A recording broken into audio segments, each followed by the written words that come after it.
Welcome to another edition of Irish Illustrated Insider. Happy St. Patrick's Day. I am Tim O'Malley, joined today by the full crew, Tim Priester of Irish Illustrated, Pete Sampson of The Athletic, and John Bryce of both Football Scoop and Irish Illustrated. And not coincidentally, today is Notre Dame's now annual social media holiday, Pot of Gold Day. John Bryce, we'll start with you. How do you and your loved ones and neighbors celebrate this blessed event usually?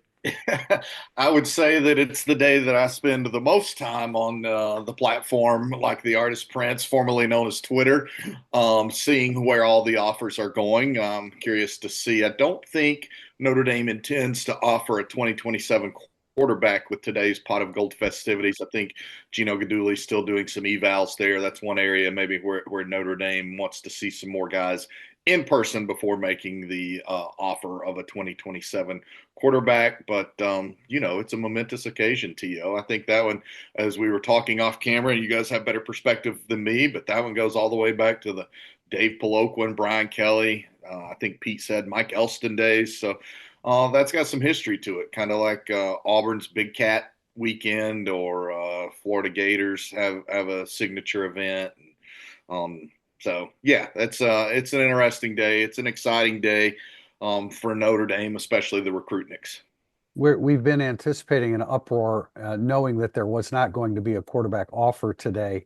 But there, as you said, JB, Gino Guidugli still sifting through that, and there will be in due time. But we anticipate that not happening. But Tim, defensive lineman.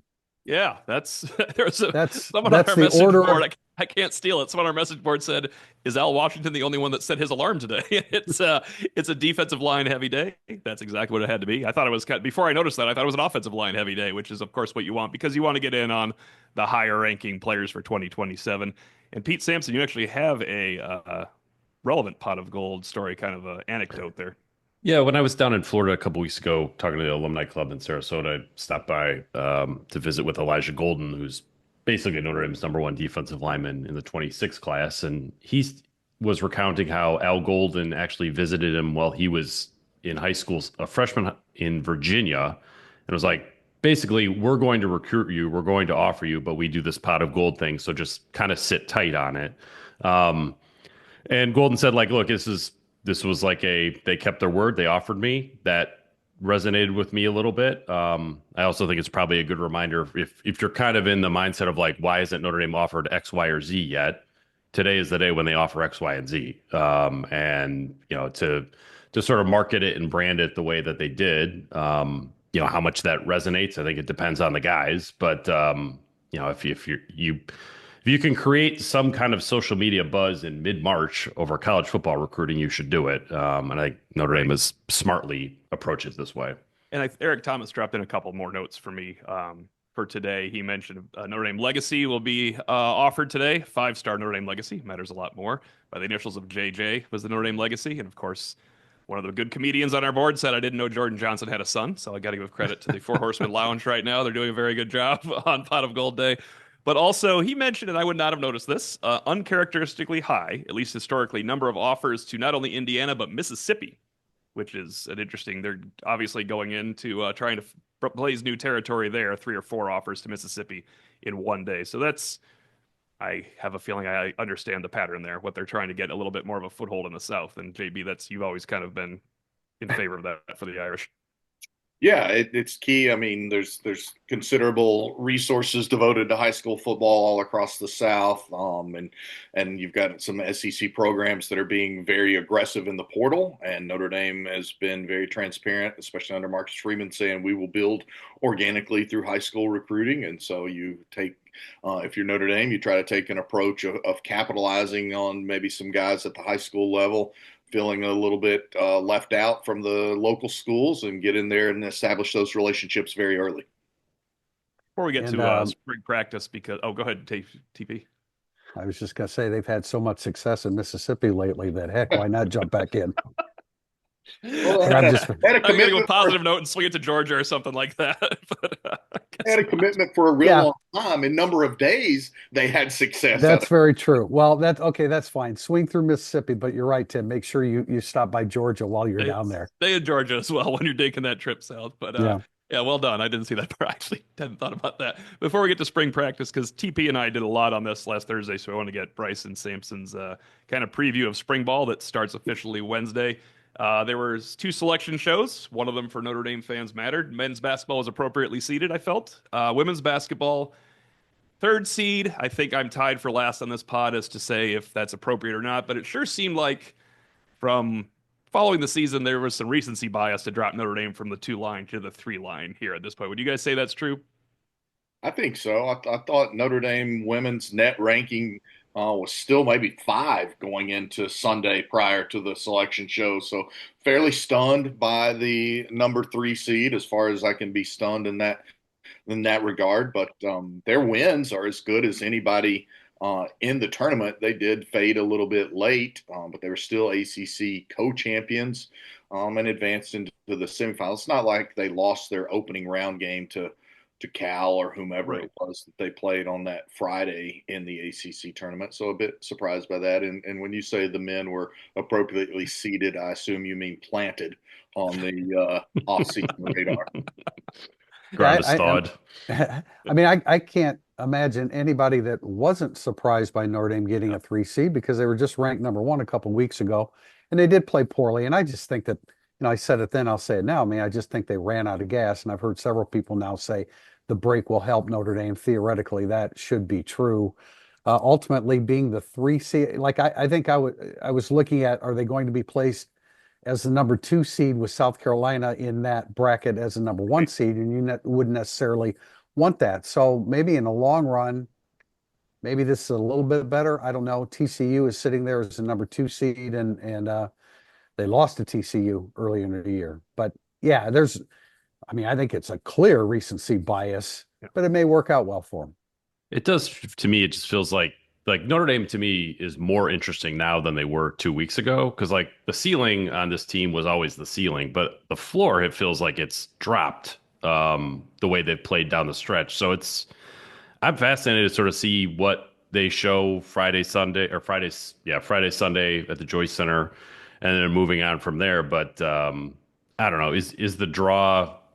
I know, like even Don Staley was complaining about seating after the brackets came out. So I don't know if anyone's happy with where they're pegged. But like, if you were gonna avoid South Carolina, that seems like a fine seating, whether you're the two or the Yeah, three for Notre Dame. ultimately, it's going to come down to front line play, which killed Notre Dame against Duke in the Yeah. ACC Front tournament. line, And yeah, so, yeah. I mean, Front that's line and bench play. I completely agree with you, TP. And a cacophony of complaining there, Pete Sampson, because Lindsey Gottlieb was complaining as well, saying, I don't know if you can feel disrespected as the number one overall seed, but somehow we feel disrespected as the number one overall seed because they got UConn as the number two in their region or whatever. So anyway.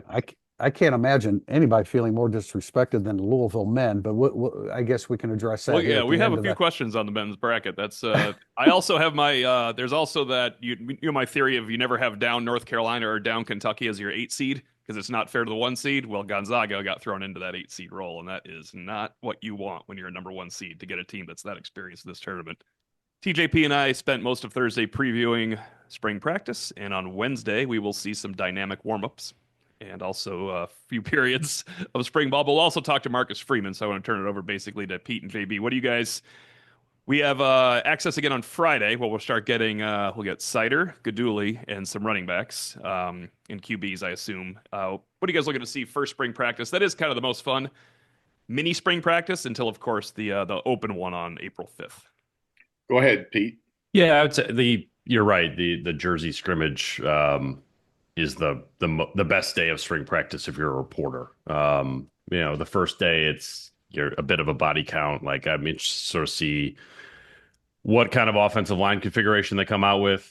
I think that we know Steve Angeli will be the first quarterback out. Luke Talich or Kennedy Urlacher. I would say mostly it's the offensive line. Again, it's not that you would hold Joe Rudolph to the alignment, but I'm just interested to sort of see the guys who are available, who fits where and how much. Yeah, it's the line for me have been pretty consistent in stating that over the last few weeks. I'm also very intrigued by Kedron Young, and then on the defensive interior, just can we noticeably see Sean Sevillano has reshaped his body in some regards? What do some of those other guys up front on the D line look like, and just how does Notre Dame start putting those pieces together? So it's not a boring spring by any means. A lot of interesting storylines, but yeah, I think mentally every one of us will have a bit of a internal countdown until that early April Saturday when we feel like we'll get to learn a lot more about this team.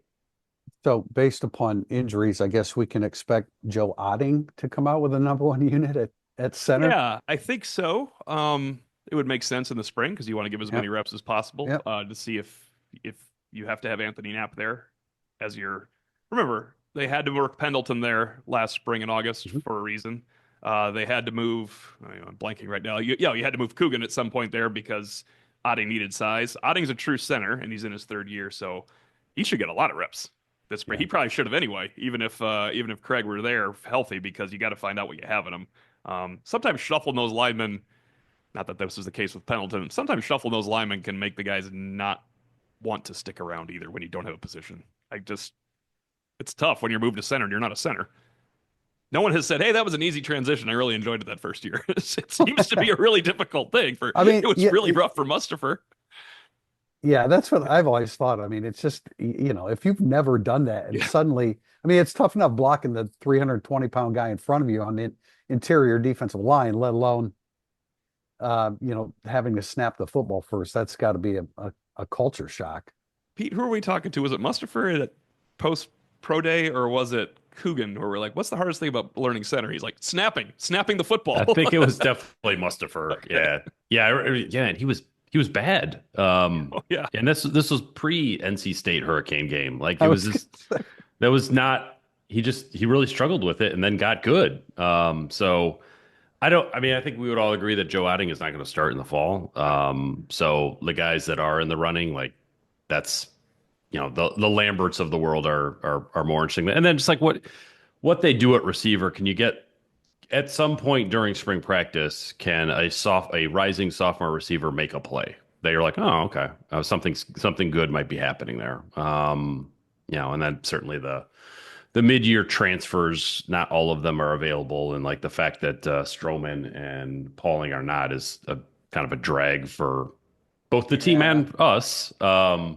But yeah, just some young receivers. Somebody do something that you're at the end of spring. You're like, okay, Saldate is the guy, or Gilbert is the guy. Just something that a guy rises above the group. Yeah, I think, say, oh, sorry, go ahead, TP. no, go ahead, John.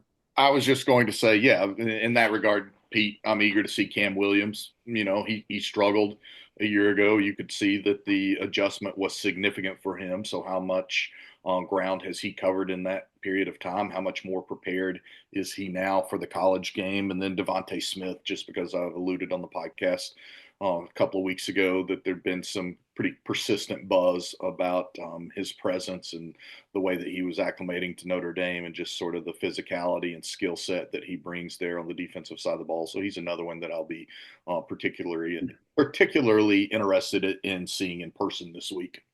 Pete, I was going to say, I think at some point, if we're in there at the right time, because obviously you have to be in there at the right time because we see such a small portion of the practices, but at some point, Micah Gilbert and Logan Saldate, I think, are both going to flash. And Tim, as it relates to getting snaps, not only will Joe Otting get a lot of snaps, but Cam Herron will probably get a ton of snaps at center too. Yeah, that's the center of the future possibilities there. One more final note on Pot of Gold from Eric Thomas, and I hope I don't butcher it, but Ali Faleti Tui Halamaka will be offered. So the 2024 season saver does not get enough credit for that. I always said that about Matthias Farley in 2012. Peter Tui Halamaka was a pretty big reason that Notre Dame advanced in the playoffs and also made the playoffs. And I don't think we saw that coming when he was the third guy going in at Viper. Looking to upgrade your wardrobe? Founded by Notre Dame alum Go Wang, you've seen ESQ's custom clothing on the player walk and all of your favorite players and coaches. With more than a decade of making the best bespoke clothing available, ESQ will help you look and feel your best. From a perfect fitting suit or sport coat, shirt, or bomber jacket, or that perfect tuxedo for wedding season, check out esqclothing.com and book an appointment to upgrade your wardrobe today. Mention Irish Illustrated and get 10% off your entire purchase. That's esqclothing.com. We'll be back with segment 2, burning up the boards. Segment 2, burning up the boards. We start with a question from Spark6316. When do quarterbacks typically develop the most? Spring, summer, fall camp, during the season, bowl season, winter? Which of these are most crucial for their development, and when do you expect them to make the biggest jump? Based on this, how big was it for Riley Leonard to miss the spring and CJ Carr to miss most of the season slash bowl? He actually was throwing quite a bit by January, but point taken. Yeah. I think it's the spring into the summer, as long as they get a high volume of work over the course of the spring. I think that sort of charts the course at the quarterback position, and then you hope that even if it's a guy who's not a starter, that he's still organizing stuff. And we heard stories about CJ Carr even doing that last summer, and we all have alluded to the fact that Riley Leonard said there was no comparison between CJ Carr as a freshman and Riley Leonard himself as a freshman because CJ Carr was so advanced. But I know that last year CJ Carr hosted a cookout for a bunch of his freshman teammates and wideouts and things of that nature, and just started to establish himself and build a rapport with those guys. So for me, it's absolutely carrying what you learn and develop over the course of spring, and then being a focal point of organizing and constantly working with those guys over the summer. Yeah, spring is important. I definitely hurt Riley Leonard last year. I would even go back to remember how Sam Hartman looked at the beginning of spring practice, and then how he looked at the end of spring practice. That was when he made a jump. Now he lost his QB coach too. He lost. Yeah, he also came into spring practice with a heck of a lot more on his football resume than Steve Angeli, CJ Carr, Kenny Minchey. So I would maybe the spring jump it's not an apples to apples things with the guy here compared to Hartman a couple years ago, but I don't know, it's kind of all important. I don't know when it wouldn't be important, but I also don't think for CJ Carr's point of view that it was all that detrimental for a true freshman who wasn't going to play and then ended up not playing. Yeah, I think in season, Tim, third quarterback, they don't develop much. So that would be the only time it's not important. Perhaps they go to the scout team and they do other things like that. But other than that, I think Pete's right. It's a year-round thing. Yeah, I think clearly it's all important. That's why they do it year round. But I agree with John. I mean, spring leading into summer, I think, is far and away more valuable because you're getting that hands-on, spring, there's no rush to get ready for a game. I mean, you can open fall camp and it's like, oh, it's wide open. Everybody gets reps. But when they draw the line is drawn. You don't have to draw that line during the spring and then leading into the summer. So I think I don't think fall camp, like I said, it can be real brief for all the quarterbacks during the season. You got third string quarterbacks that are doing prep team stuff. Bowl season, you got a lot on line now, Yeah, that's especially different types of bowl season.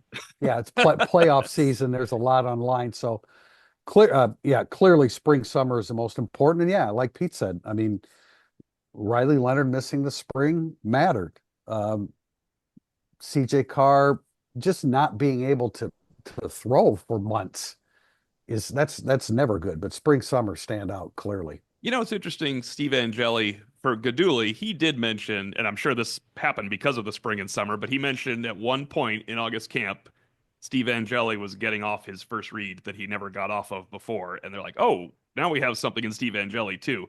Because this was 2 years ago, so people can't think this is prior, during the Riley Leonard competition or whatever. But 2 years ago, they didn't know about Steve Angeli. And then all of a sudden, somewhere in August, but that's why they don't like to hear it clicked. It didn't click. It took the spring and the summer and part of August camp to get Steve Angeli there.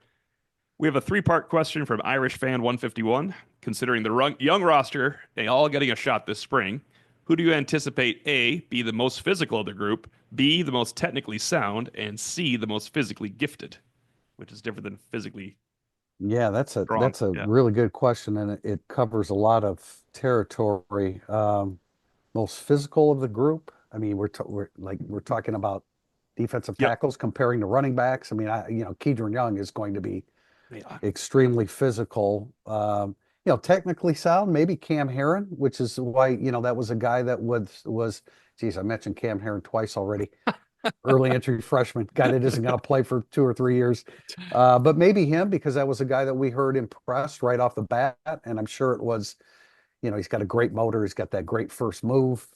And he's probably technically sound as well, most physically gifted. Help me out, guy. Somebody like, woo, Kirby Lambert. maybe. Lambert, yep. Oh yeah, I was thinking more like athletic, like a Scrap Richardson or Elijah Burris or somebody along those lines. But Gerby Lambert, yeah, I'm really, really looking forward to seeing Gerby Lambert this spring, and he's going to have a great opportunity to get a ton of reps with guys out across that offensive line. I don't know where Logan Thomas fits into that. I'm not sure if he does. I just know that I'm interested to sort of see what Logan Thomas looks like Yeah. in spring practice. And I also like is young just freshmen and sophomores, guys who haven't played a whole lot.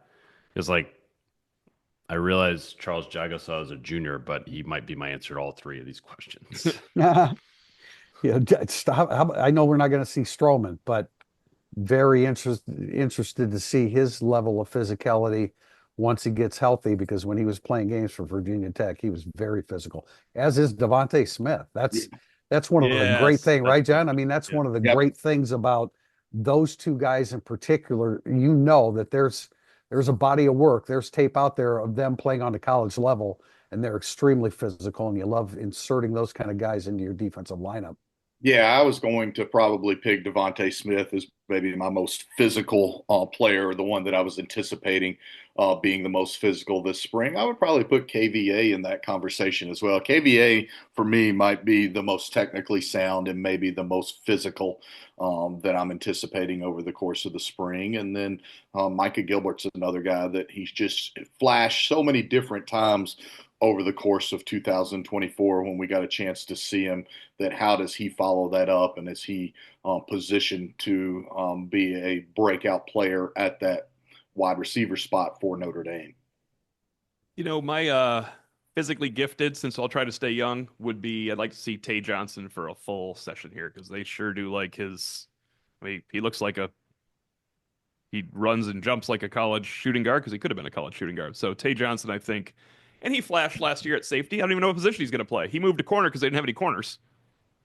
That's why he was the number four corner last year because Yeah. he was the fourth scholarship cornerback on the team that could play there. So I wonder if he will be competing somehow at safety in that open spot, or if he'll remain at corner because if you're remaining at corner as your Tay Johnson, you're backing up Leonard Moore.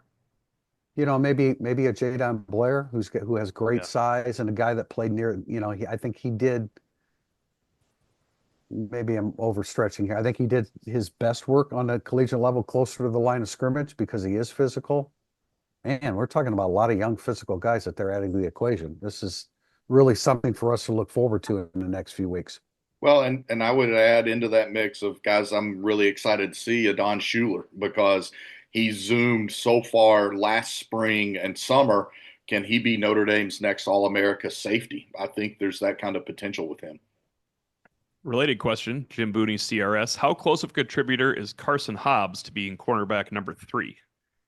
I like that question. I'm working on a two-part series story here in the next couple of days before spring starts about, the most interesting or intriguing guy at each position. One position group, one player is what it's called. And I'm starting with the offense today, defense tomorrow, and I may have Carson Hobbs there because he was put in a position where he had to be, if not a real contributing backup, to be prepared to play if he had to, and he did a little bit. But how close is he? I think he's very close as a contributor. The question is, what, how high is his present day ceiling? Because he is an inexperienced guy, and he's got two. He'll ultimately, he's not going to be a starter unless there's an injury there, of course. But it'll be interesting. Really looking forward to seeing Carson Hobbs this spring. I did a defensive back prospectus Sunday. What's today? Monday. Yeah, I did it yesterday. And I don't know how close he is, but he needs a big spring because this is the playoff run for Notre Dame at defensive back. 3 guys are gone, 3 guys are back. Christian Gray and Leonard Moore, 260 snaps apiece. Xavier Watts, 255. I guess he twisted his ankle. I don't recall that against Penn State. Adon Schuler, 215. Nickel Jordan Clark, 168. Nickel slash dime Rod Hurd, 93. Every other defensive back on the roster, including the blowout game of Indiana, 0. So he needs to make a step because he was not a guy you were going to put in the game. He also had it tough because remember they had to move him to back up nickel. They had a glut of players. They're like, we need to move you somewhere. They moved to back up nickel, but the nickel was Clark and Hurd, and you're a freshman. He had no shot of really playing. So I think he was cast in a tough role last year. No, but at least he got reps there. I mean, that's always good. If you're asked to play two positions when you're young, it's confusing, but it's beneficial in the long run. And he did get to play in 3 or 4 of the blowout games there. Yeah, I mean, that was You know, I'm sorry, I keep jumping in here, guys, but it's too bad that Dallas Golden and Mark Zachary, the fourth, aren't here this spring. But I think maybe we might end up looking at this and underestimating that Cree Thomas was here. I guess maybe depending upon what we see from him in the spring. Pretty much naming all these freshmen here that are here early, and a few that aren't here early. But you'd love to see the situation that you're talking about, Tim. You know, where you're looking for those bodies. It's too bad that Golden and Zachary aren't here to start the competition. From Arrow fans. Question from Arrow fan. I got Tim. I'm sorry. Question from Arrow fan 624. Any concern about the top wide receivers missing practice affecting the passing game for whomever wins the job? I mean, it would be better if they weren't. Yes, for me. Yeah. But, do you really need Jordan Faison out there to understand what he can and can't do? I think you might. Yeah, I think you do. I think you do without Greathouse, Pauling, and Fields. I think you do. I mean, he's not. We know once he gets rolling that he's a guy that can roll at that position. But spring practice counts. We just said it. Yeah, it would be preferable. I think it would be far more damaging if those guys were going to miss the entire summer. So if you have one option over the other, to me, it's more important that they continue to learn tendencies and develop rapport with the quarterback over the course of summer when there's that much more time, when they're running the routes, when they're doing some team organized 7-on-7 stuff, as well as the OTAs that Notre Dame assembles for them. So not optimal, but I still think as long as they're together over the summer and they're healthy over the summer, that's really critical for the development. I just feel like the quarterbacks could use rapport with the guys that are going to play next year, which is Faison, Greathouse, Pauling, Fields. So only Greathouse is there.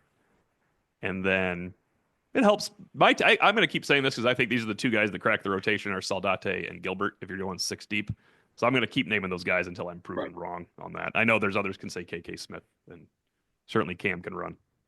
Yeah, I think. Did Saldate play? Did he play X and slot last year? Do you remember? Like, obviously, I don't. I mean, the practices they rotate well. I thought he was mostly slot last year. Okay, so that's why I think KK Smith's in a position now that Chris Mitchell is gone. He's in a position to form a tandem at X with Faison. Would that be accurate? That'd be nice. Pauling slot, Gilbert behind Fields at W. Yeah, we know. And Mike Brown has said 6 is good, 7's too many. No, he said he'd love to play as many as possible, but they never do. So you just don't play guys you just don't play 8 receivers. I don't think. No, I get it. Yeah. Oh, of course you can't. Yeah. It's very difficult to do. I thought he had made a demarcation between 6 and 7. Right. No, he wants. Remember, he wanted as many guys in the room as he could have. So that's just the wide receiver coach that wants to play as many. I think it matters too if you play 4 receivers and 3 receivers more than 2 tight ends, because then you get an extra receiver in rotation. I mean, we talked about it hurting Riley Leonard not being able to practice in the spring. I think that whether it's the top 2 quarterbacks will be Angeli and Carr. It hurts that they don't have the top 4 receivers in the program this fall will be Fields, Pauling, Greathouse, and Faison in some order. So I mean, it's not beneficial. Yeah. I just stepped on this question. PA Rocket 21, with the lack of proven depth at tight end this upcoming year, do you think we'll see any more 4 wide receiver offensive personnel groups? Go ahead, guys. I mean, this is like more than 5 snaps for the entire year. So probably, but this is not going to be a go-to for Notre Dame's offense. More Yeah. three receiver, don't you think? Yeah. Yeah, this is still I mean, and Denbrock is he wants to be 11 personnel. Like that's not Notre Dame's roster did not trend towards 12 personnel this offseason at all. If anything, they're more 11 personnel than they already were.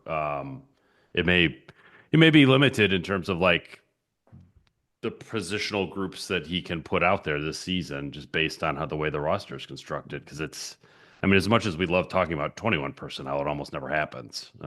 It's a question of 11 or 12, three receivers or two tight ends. This is going to be a heavy three receiver offense.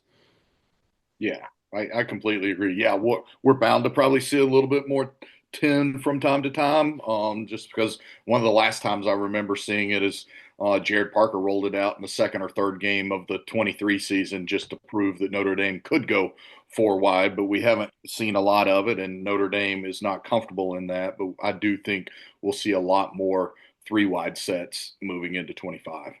And at one point in that year, they had three wide receivers, so they couldn't go for wide.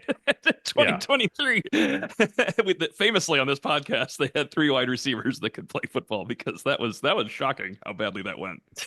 Yeah, we've had question in recent weeks about the tight end position, and it's compared to what Notre Dame normally is. It's down a little bit, especially when you consider the Cooper Flanagan is going to be coming off an Achilles, and that's why Kevin Bauman, super senior, right, 6-year guy. Yeah. Like I realize that isn't like he's going to be my most intriguing tight end in the spring, and that's not a quote sexy pick because he's been around for more than half a decade, but a healthy Kevin Bauman that could really actually contribute is very important because Ty Washington's not here yet. Eli Raridan, as we've said, he's going to ascend to the top pass catching role among tight ends. And then Jack Larson, you're always a little bit concerned about a slightly undersized tight end. So by normal Notre Dame standards, that's that's not ideal, but no, their roster, as Pete said, I mean, it lends itself more to 11, but that's only really because of the tight end position lacking numbers, not because they've got all these elite established wide receivers.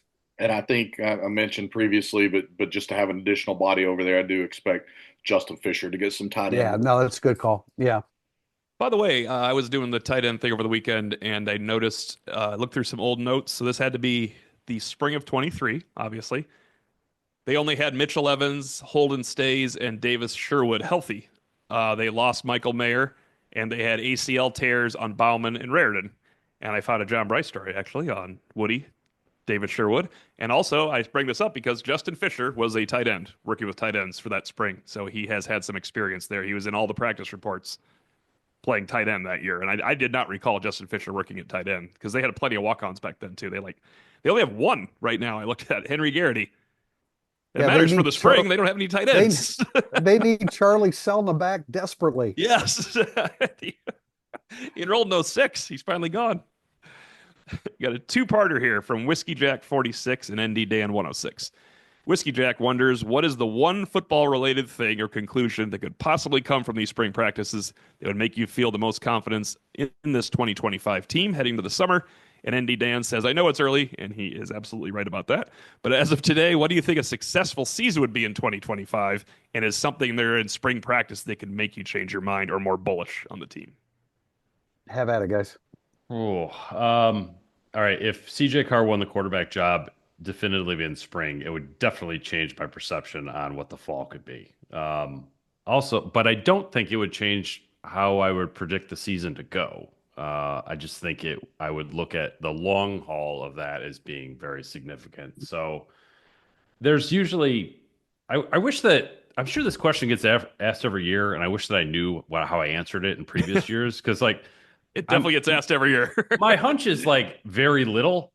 Like I'm trying to think of things that happened in spring where like, oh man, that changes everything. Or maybe one small thing about how the season's going to go. And I think it very rarely happens. The second part, I actually got asked this in my mailbag last week, and I said a successful season for Notre Dame, the minimum would be making the playoff and losing in the first round, which people were not thrilled about. But That's that's how I think that would be a successful season in kind of a transition type of year.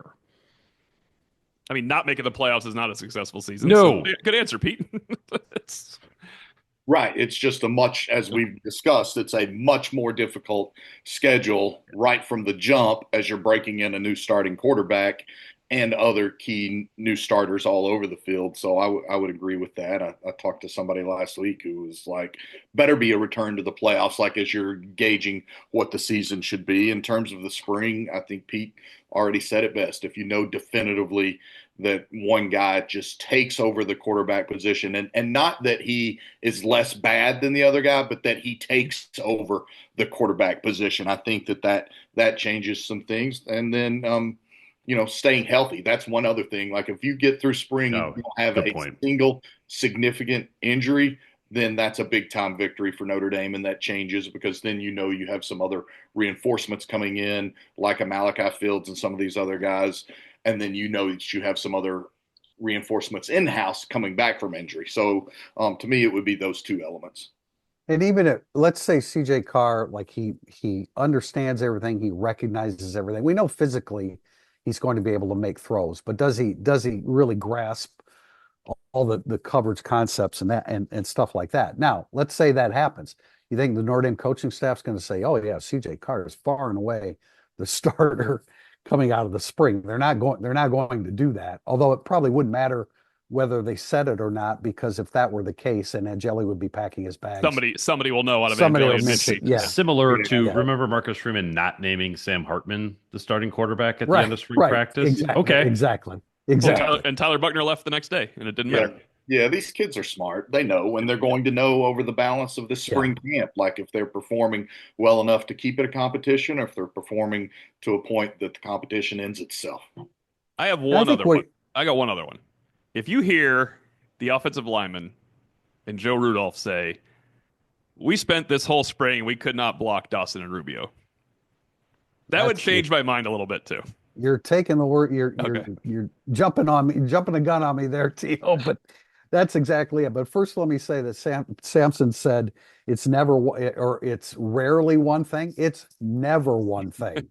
It's never one thing because it's football. There's 22 starters on offense and defense. It's never one thing. But if there was, and look, the quarterback position, obviously, that's huge. But if Jared Dawson can't be blocked this spring, and if Gabe Rubio is bigger and better and builds upon some of that great quickness that we saw on occasion when he came back from injury, and we look at Elijah Hughes and say, you know what, he's going to help them this year. And then Jason Onye, it's like, man, his pad level's lower. He's really playing quality football, and that could very well happen with him. He probably is looking at this as like a new lease on his football life and could come back bigger and better than ever. So for me and Tim, we were talking about when we had our two-man crew the other day, it starts with defensive line and offensive line.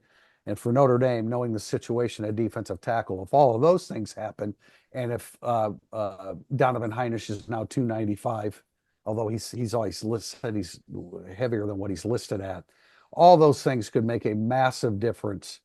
I mean, if all those things happened, they'd be better at defensive tackle than they were last year with when they were hurt. When they were hurt. Yeah, when they were hurt. Yeah, we had a question last week about that. Like, how much of a drop off is there compared to what really happened, where they didn't have Howard Cross and then they lost Riley Mills? And that's the reality drop off is not as much as the on paper one, where you looked at those guys being out. We have a question from Martin Evenflow. It's betting season. Over under on the amount of players that transfer out after spring. Martin Evenflow is setting it at 5.5. What are you taking? I'm taking the over. Yeah, I'm taking the over. This used to be much easier though when the roster limit was so obvious. Although they're losing players, they're expanding the scholarships, so it's harder to say. But I am definitely taking the over, and I will never take the under officially. What over under would have? What would the number have to be, O'Malley, for you to take the under? I don't know. Let's say it's 7.5. Over. I'll go over. Yeah. 17.5. No, I'll go under that. All right. Pete found it. I will go under. I mean, it's some guys just have to go because they can play elsewhere. Some guys have to go because they can't play here. Some guys have to go because they have to go because you lose roster spots. So it's over. You take It's just Pete, you usually take happened by now. I think there's like tryouts going on in the spring this year. They're over the yeah. roster limit by a bunch. Yeah. This is Yeah. I tryout mean, season.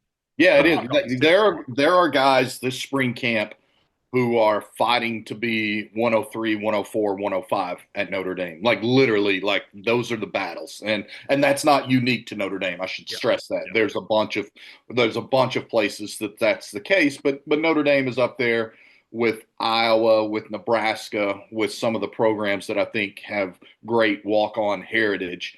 And yeah, Those walk-ons are it's taking jobs. It's the old yeah. yeah, it is happening this time. Yeah, and it's fierce, and people are worried, and there are walk-ons that are approaching this spring much differently because there's nothing guaranteed, and they want to be a part of that Notre Dame fabric with every fiber of being.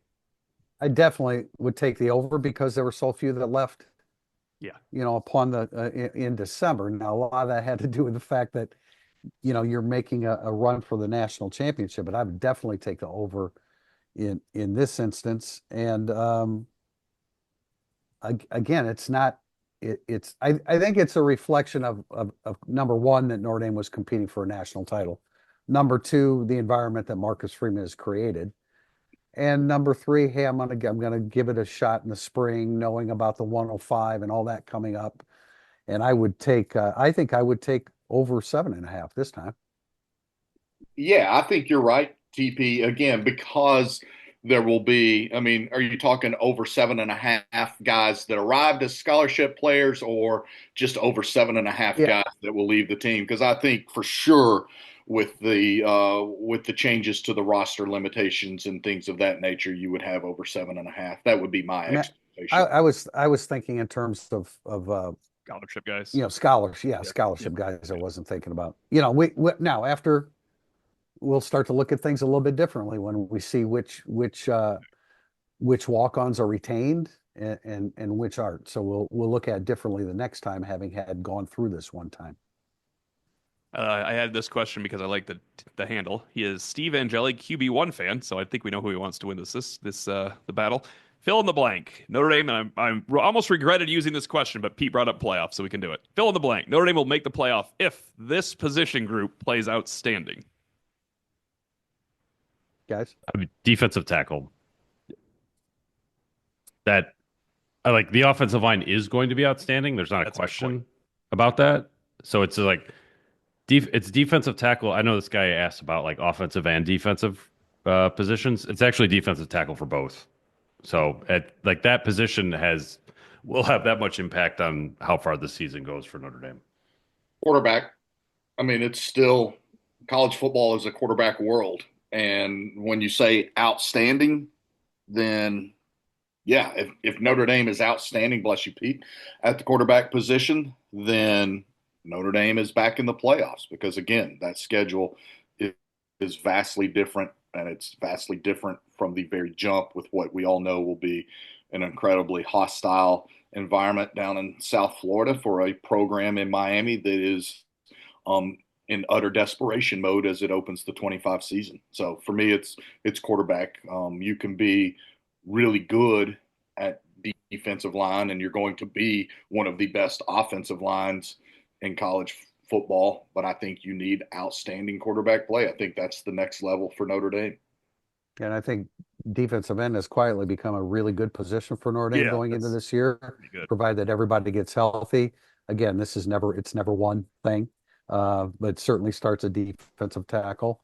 And like you guys said, John said if the quarterback play is outstanding. If the quarterback play is outstanding, then we'll be saying that the wide receiver play was outstanding as well. And let me throw in Noah Burnett, because if you can count on a guy making 17 out of 20 field goals, that's going to win you the close games too. So it's never one thing.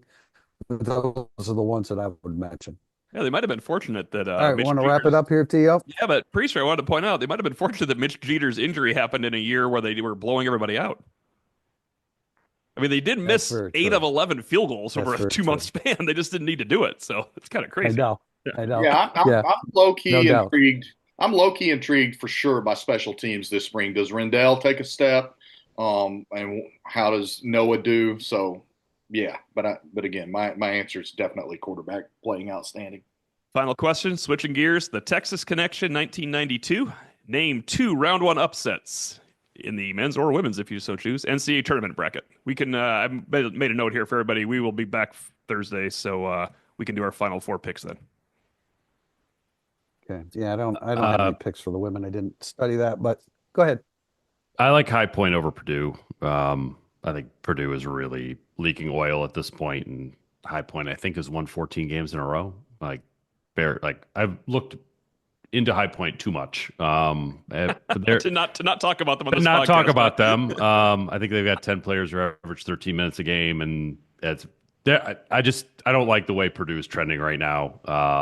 And so that one jumped off the bracket to me.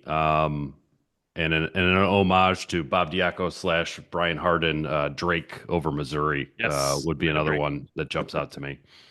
That one's very interesting. I like the High Point pick, both for how High Point is playing and if the women's selection committee penalized Notre Dame for slumping down the stretch, then the men's selection committee didn't remotely penalize Purdue enough for slumping down the stretch. So that would be one for me, and then the other would be McNeese over Clemson is one that I'm watching pretty closely. The Fighting Will Wades and his strong ass offers of years of lore from his time at LSU. He's now apparently back in the mix for potentially the North Carolina State job, and been told this morning that even though he's just been there 1 year, DeVries is very much the person that Iowa covets to replace Fran McCaffrey. So then, could that cause some musical chairs on the college basketball side of things? But those would be my two. High Point playing incredibly well.